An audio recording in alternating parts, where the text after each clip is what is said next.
हम आपको बहार नस्तालिक चैनल में खुशामदीद कहते हैं। आप अपनी और अपने बच्चों की खूबसूरत उर्दू इंग्लिश लिखाई के लिए और अपडेट रहने के लिए बहार नस्तालिक चैनल को सब्सक्राइब करें और घंटी का बटन दबाएं। शुक्रिया। बिस्मिल्लाहिर्रहमानिर्रहीम। आज लाहौरी नस्तालिक में हम दुआ की तख्ती शुरू करने वाले हैं। दुआ के मुरक्कबात की तख्ती, और उसका पहला लफ्ज़ हम डालेंगे दुआ अलिफ। तो पहले हम उसी तरह से लाइनें लगाते हैं। पहली और दूसरी लाइन के दरमियान में 3 कत का फासला और फिर 2.5 का, उसी तरह रवायत के मुताबिक। अभी हम दुआ शुरू करेंगे, तो चूँकि पहला लफ्ज़ है उसको यहाँ से शुरू करें, यहाँ से शुरू करें, कोई हर्ज नहीं। मैटर सिर्फ ये करता है कि हम इसको ऊपर नीचे से कहाँ से शुरू करें। तो दूसरी लाइन से हम 2 कत ऊपर मय्यर करते हैं और एक छोटा सा डॉट लगाते हैं कि यहाँ से हमने दुआ जो है वो स्टार्ट करना है। अभी देखिए मैं लिखता हूँ।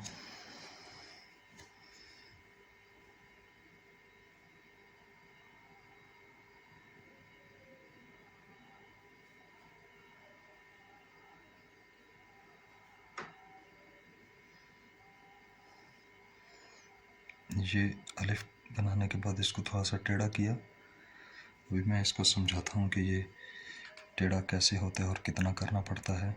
उसके बाद ये दुआ का सर देखें, ये भी थोड़ा तवज्जो तलब है। मैं भी लिखता हूँ, फिर मैं आपको इसकी डिटेल्स भी बताता हूँ कि किन बातों का ख्याल रखा जाए तो ये जो अश्काल होती हैं ये थोड़ी सी ज़्यादा खूबसूरत हो जाती हैं। अब ये दूसरा हिस्सा बना दिया इसका। अब यहाँ से हम इसका प्याला बनाएंगे 2 कत में। यहाँ से देखिए,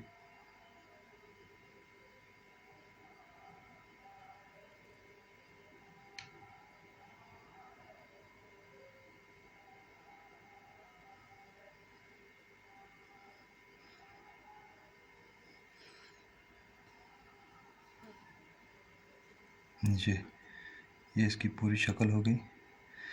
अभी मैं इसका मीज़ान लगाता हूँ। मीज़ान के बाद फिर मैं इसको एक्सप्लेन करने की कोशिश करता हूँ कि किन बारीकियों का ख्याल रखना पड़ता है, तो लफ्ज़ ज़्यादा खूबसूरत शक्ल में वक़ूअ पज़ीर हो जाता है, नुमायाँ हो जाता है। इसको आप फिल कर दें। नोक से बनने वाली शक्लें होती हैं लाहौरी नस्तालिक में, तो हमारे यहाँ ड्राइंग करनी पड़ती है लफ्ज़ों की शक्ल को खूबसूरत बनाने के लिए। अब इसका मीज़ान देखें।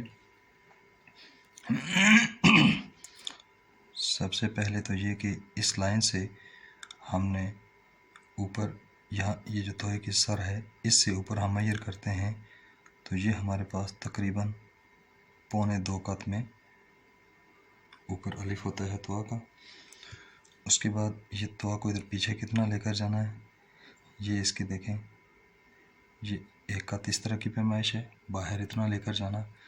और जो दुआ की अपनी शक्ल है वो तो बिल्कुल ऐसे ही है, जैसे आप इसको मय्यर करें तो ये अंदर से 1.25 कत इस तरह से, और अगर इस तरह से इसको मय्यर करें तो ये देखिएगा ये 2.25 कत, इस तरह से मय्यर करें तो 2.25 कत।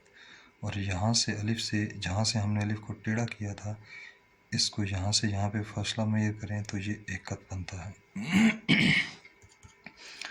और अगर इस अलिफ को पूरे को मय्यर करें तो ये हमारे पास 3.25 कत में आ जाता है। अगर अलिफ से मय्यर करें, ये यहाँ से 1, ये 2, ये 3 और यहाँ तक, ये दुआ की शक्ल थोड़ा सा अलिफ उसमें ज़म हो जाता है, तो ये हमारा टोटल जो अलिफ की पैमाइश आ जाती है वो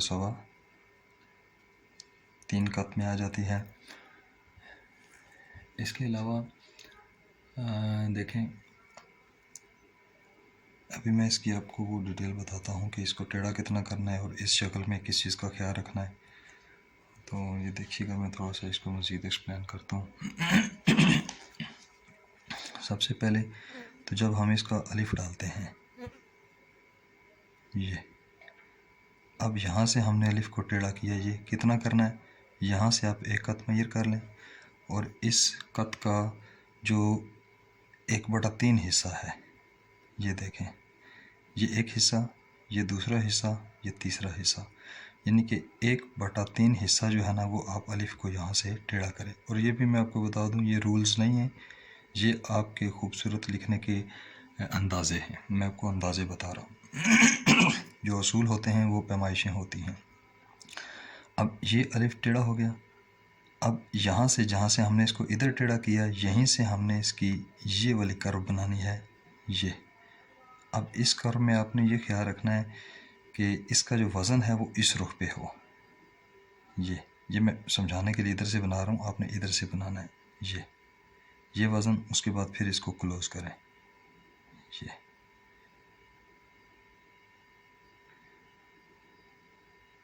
फिर आपके तवा की शक्ल कंपैरेटिवली खूबसूरत हो जाएगी। अच्छा, इस कर्व में आपने एक ख्याल ये रखना है, ड्रा करने से पहले एक्सक्यूज मी, अभी देखिए ये जो कर्व बनाई हमने, ये अगर मैं सीधी लाइन ड्रा करूं, एक तो कर्व में अगर ऐसे रखूं तो इसका वज़न देखें सेंटर पे है। अगर मैं इसी लाइन पे अगर मैं इस कर्व को इस तरह से बनाऊं तो अब ये वज़न ज़्यादा है उसका। कर्व देखें यहाँ से ज़्यादा उठी हुई है, ये देखिए ये कर्व मैंने टेढ़ी कर दी, ये ज़्यादा उठी हुई है। अगर मैं इसको ऐसे कर दूं तो अब ये यहाँ से इसका वज़न आ गया, यहाँ पे वज़न आ गया। तो हमने इसका वज़न इस तरह का रखना है कि ये अगर ये सीधी लाइन ड्रा करें ये, तो देखें यहाँ पे वज़न आ रहा है इसका सफ़ेदी का। तो इसके बाद आप जब इसको हाँ पूरी कलम रख के स्टार्ट करते हैं, ये इसका प्याला बनाते हैं, मैं तोड़ के बनाने लगा हूँ। ये यहाँ से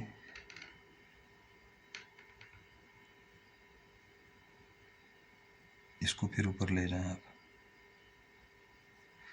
अब यहाँ पे एक तो ये देखें कि यहाँ पे जो रुख बनता है उसके तकरीबन नज़दीक तरीन ये वाला रुख बनता है, यहाँ पे जहाँ पे पूरी कलम आती है।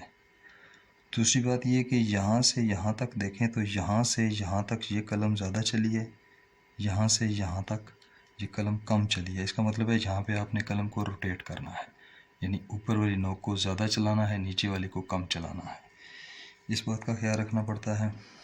और फिर तीसरी बात इसमें ये भी ख्याल रखना पड़ता है कि यहाँ से ये जो तवा की शक्ल इधर आ रही है, ये नीचे वाली लाइन, ये ऊपर वाली लाइन, तो ये पता चले कि ये इधर से ये वाली आ रही है, इसका अलिफ है ही नहीं है।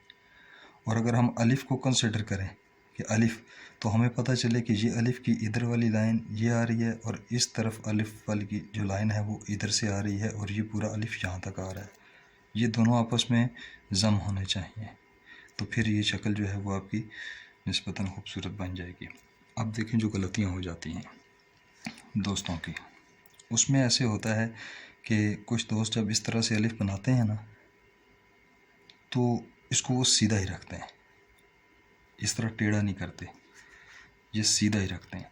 तो जब ये सीधा रखते हैं तो फिर उनके लिए मजबूरी बन जाती है कि वो अलिफ तोया की शक्ल भी जो है ना वो भी सीधी ही बनाए, यानी ऊपर की तरफ बनाए।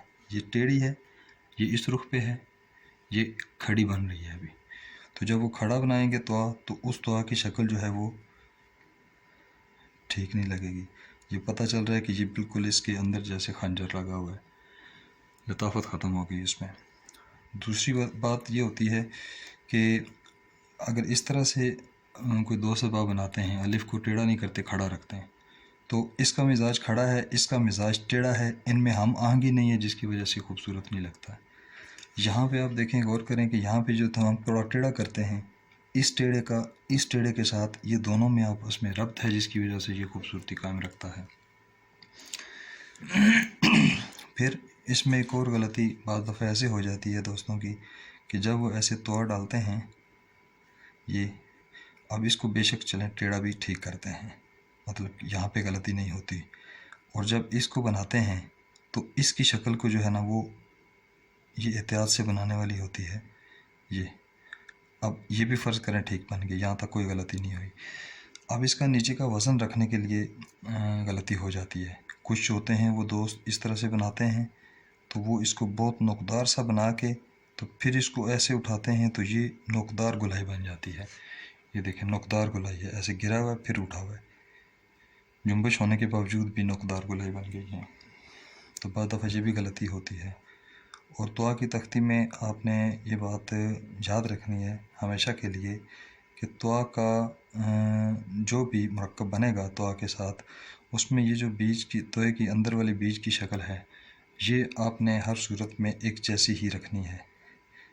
बाकी नीचे से चेंज हो जाएगा। दुआ बे में अंदर वाली वही रहेगी, नीचे से उसकी हैयत शक्ल जो है वो चेंज हो जाएगी। अब देखें, इन बातों को जो हमने स्टडी किया उसके मुताबिक यहाँ पे आएँ, आपको लगेगा कि ये ठीक लगा हुआ है, लिखा हुआ है। अपनी खूबसूरती के लिहाज से मीज़ान का ख्याल रखेंगे, लाइन को टच करेंगे।